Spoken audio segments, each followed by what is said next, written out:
OK, let's see what my panel make of this. Political commentator Aaron Newbury and former Labour MP Stephen Pelton. Thank you very much for joining me on a bank holiday Saturday, gentlemen. Really appreciate it. Aaron, I'm going to come to you first. It's a bit of a background. You used to work with the Conservative Party. You did, yep. As an advisor, I understand. I worked in the press office and then previous to that. Right, OK. So what did you make of what we saw yesterday? It wasn't surprising at all. I highly doubt anybody in the Conservative Party was surprised about yesterday's results. You've only got to look, it was 10 months ago, roughly, where the Conservatives took a complete hammering at the general election. This is a continuation of that expression of frustration from the public, who are frustrated with what the Conservatives failed to deliver. It's also not particularly strong vote of confidence for Labour, and as a result of that, you've seen Reform gobbling up seats across the country.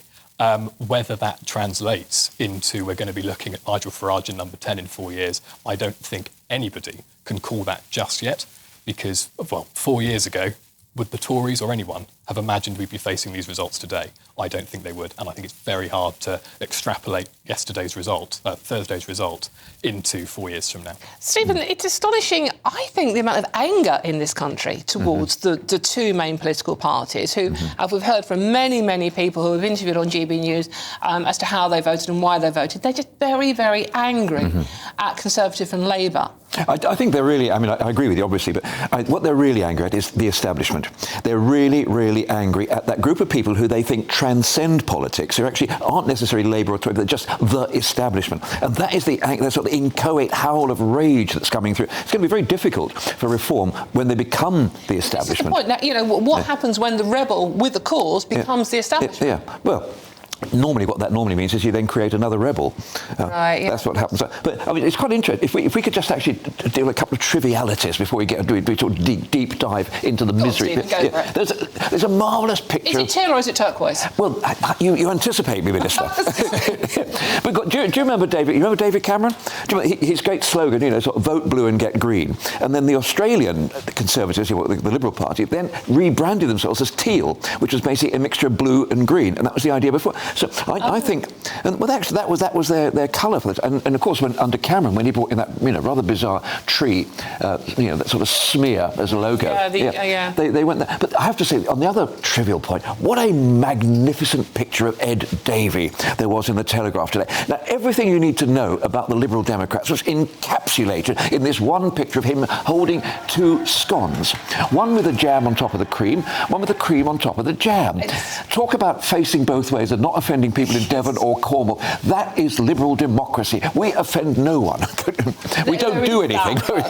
But are people voting for Reform, or are they just voting against Labour? Well, no, at the moment, when you actually look at Reform's policies, some of them are extremely interesting. Abolition of the House of Lords, proportional representation, nationalisation of great swathes of the energy structure. Very, very radical left-wing stuff, which is why I actually think that this is a reform quake. I think this is something completely new in politics. It's not like the business as usual in any way, shape or form. You cannot say Reform is entirely a right-wing party. You cannot say that. Anyone who believes in abolition of the House of Lords and PR and on nationalisation can't be called right-wing. What it is, and I don't think even it's a populist party, I think it is a 21st century party in the way that we now do politics. The old certainties, do you remember the old Gilbert and Sullivan thing about every little boy and girl that comes into this world alive is either a little liberal or a conservative? That's what we used to be, one or the other. Most of them are trans these days, but OK, I don't know if identifying as a liberal counts, but but we're in pick and mix politics nowadays. You don't actually have those old certainties. And if you actually have a look at the results, independents, Greens, all sorts of people were winning seats, which is why I don't think Nigel Farage will be the Prime Minister, even if Reform have the biggest number of... because he will have to form some sort of a coalition, inevitably. And that is when we don't... God forbid we get into the sort of the Lib-Tory nonsense back in 2010. Well, Aaron, let's bring you back on this one. You work with the Conservative Party. Yeah, you were there, mate. You are personally responsible for this. Why didn't you stop immigration? No, but to be fair to Kemi Badenoch, she has apologised. Like you said earlier, she did. She said, "I saw this coming. You've been stupid if you hadn't have seen this coming." She has apologised, unlike Keir Starmer, who's just said we need to do what we're doing, only faster and harder. But Kemi has been strong on the point that she will not work with Reform at a national level. Do you think, as a former advisor, she should maybe rethink that policy? I don't, actually. So I the idea of working with a political party that's main motive message, and we hear Nigel Farage saying this all the time, is to hollow out and destroy the Conservative Party. You do not work with a party whose main objective at the moment is to destroy you. And I think it's also very difficult. You've only got to look at their discussions around nationalisation. Reform are not a right-wing party. They are something else. They're something new, as you said as well. And a right-wing party, what trade-offs do you have when you do a deal with Reform? And you would effectively, I think, sell out the soul of the Conservative Party to do a deal for electoral gain, which I don't think you should do. And, you know, I want the Conservative Party to win the next general election. I'm not sure at this stage if we will. I think it's too far away. But I would not want to see us in government if it meant selling out huge swathes of what we stood for. Do you think you'd have a better chance if Robert Jenrick was leader of the Conservative Party? I don't, actually. I think we've got to give Kemi... I voted for Kemi, I will gladly say that. I think we've got to wait until the next general election and see how she actually does in the big test itself before any decisions are made about what happens to Kemi. You've got to give her the time. Well, I found some quite interesting things. When I was up in Runcorn and Helsby, I have to say, not conspicuously successful, but, you know, I did do my bit up there. And but I think, because it's basically two different worlds up there. You know, Runcorn is the old Labour bit, which is sort of almost Liverpudlian. Helsby is a much nicer area, sort of country farm, villages, isn't it? And I found quite a few people there who were Conservatives, but not going to go to Reform because they're actually put off by this perception that Reform is a sort of an angry party. It's a great howl of rage. Right-wing, angry, yeah. And it's interesting. So we actually had a different, sort of Conservatives anti-Reform, which is quite an interesting characteristic. There's a lot of them. I live in South East London, where we held on to our MP last election, and that was, you've got hundreds, thousands of voters who were Conservative anti-reform, voters who are, I would say, a bit more on the optimistic side of the spectrum, that actually, you know, if we can shrink the state, lower taxes, grow the economy, that's what the Conservatives are about. The sort of Thatcherite element of the Conservative Party, which is still going strong, and they are perhaps a little... Well, can I just assure you... You can reassure me very quickly. So the Labour Party has a magnificent capacity for shooting itself in the foot. And when you hear Joe White and people like that, a period of silence from those people who are now attacking the Labour Party from within the Labour Party, a period of silence would be most welcome. Going to Perda. Okay. This video is sponsored by Saily. Saily is a brand new eSIM service app. What it does is get you a local SIM card that you can use when you're travelling, so you don't have to pay those crazy roaming fees just to send a text back home. They've got eSIM plans in over 160 countries and 8 regions, so pretty much wherever you're going, they'll be able to make sure you're connected. So how does it work? Well, all you've got to do is hit our link in the description to download the app. It will work on iOS or Android. Buy a plan, you can choose the best time frame for you, and then just install the eSIM on your phone. When you land at your holiday destination, you can activate your plan instantly. Saily eSIMs only ever have to be installed once, so when you go on your next trip, you just buy a plan for a new country, turn that eSIM back on, and just like that, you could be watching the GB News YouTube channel. You can be connected anywhere you go, and you don't have to deal with patchy Wi-Fi in your hotels. So get sorted for your next trip by downloading Saily using the link in the description below, and if you use our code NEWS at checkout, you'll get an exclusive 15% discount on us. Labour MP and chairman of Labour's Red Wall Group, Joe White, has urged the Prime Minister to stop pussyfooting around, her words, urging him to take a leaf out of US President Donald Trump's book. It comes as Reform UK shake up the political map, turning large swathes of the country teal, or is it turquoise, in local council elections, plus a by-election in Runcorn and Helsby. But it was an especially a bruising night for the government and Conservatives, the Tories losing 677 seats, very careless, while Labour shed 189. Get it. We were elected in last year to bring about change. That's what people desperately want. We started that work. The NHS waiting lists are down. Wages are up more than prices. Interest rates are down. But the message from these results, I think, is go further, go faster. That chimes with what I want to do. We always knew that this was going to be a challenging election. I'd been saying that right from the minute that I became leader of the party late last year.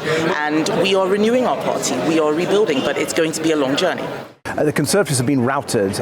People didn't like them last year at the national level. They haven't liked them, what they've been doing at the local level. And they've really responded to a very positive campaign from the Liberal Democrats about doing things in the community, getting things actually done. And whether it's fixing potholes or sorting out social care, Liberal Democrats, I think, have been listening to people, and people have liked what we've said. We have replaced, no question, we have replaced the Conservative Party. We are now the opposition. We are now the ones that will take on Keir Starmer. And it is in many ways, it is the death of two-party politics. Well, blimey, pick the bones out of that lot. I mean, where do you even begin? So many questions. Well, joining me now to answer some of those questions is a Greater Manchester branch chairman for Reform, Dan Barker. Dan. Hello. I guess I should say congratulations. I mean, a barnstorming effort by Reform yesterday. I mean, have you been celebrating all night? You don't look hungover, to be fair. I know, sadly for us, there were no elections in Greater Manchester, but yes, what a phenomenal night and day. I mean, getting 10 councils. I mean, we thought, privately that we might get 2 or 3 councils, but 10. I mean, it's just unbelievable. But we're really pleased about it, and the public have spoken. And I think if there had been more councils up for election, I think we'd have seen more Reform success in more parts of the country. Well, I mean, if this result was spread over the country, I mean, pretty much most of it would turn turquoise, wouldn't it? I mean, sort of like 30% of the votes. But is this, I mean, it's a question that everyone's asking this morning, is it a political revolution, as some are claiming, or is it one of the most dramatic protest votes we've ever had in British politics? No, I don't think so. I think even if you thought last year's general election result and the vote there was a fluke, which I don't think it was, you've got to look at yesterday, of the seats that were up for election, the number that we won, the number of councils. We've won at all 3 levels of government. We've got 2 mayoralty seats, 10 councils, and we got Runcorn by-election, which is a red wall seat. And even though we only won by 6 votes, the swing was enormous. 20%, over 15,000 votes since last year's general election. So that is not just, it's not in the noise. That's a massive shift. So what are Reform doing that's right? What have made people vote for Reform?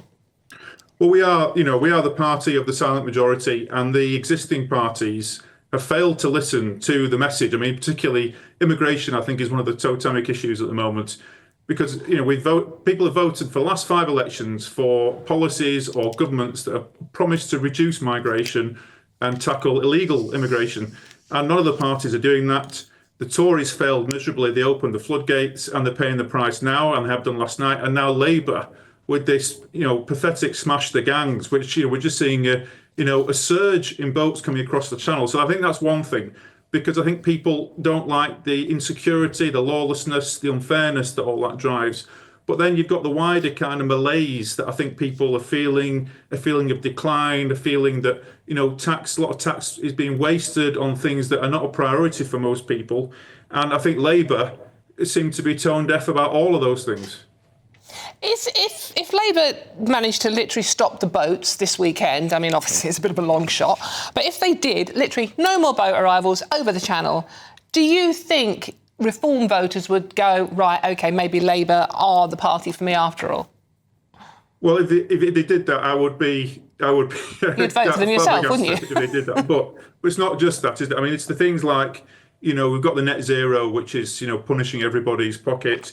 You've got them talking about a definition of Islamophobia that's going to basically chill freedom of speech and bring in blasphemy laws, which I think is just fundamentally, un-British.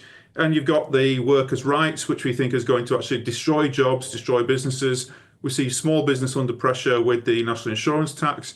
You've seen the unfair way that farmers have been treated with insurance and inheritance tax. So, I mean, this is just not one group. It's across the board. And when Keir Starmer says, I get it, we need to go further and faster, if he got it, what he would be saying is, yes, we need to stop and do a U-turn on all these things. Yeah, well, indeed. And so everyone's saying Nigel Farage is our next Prime Minister.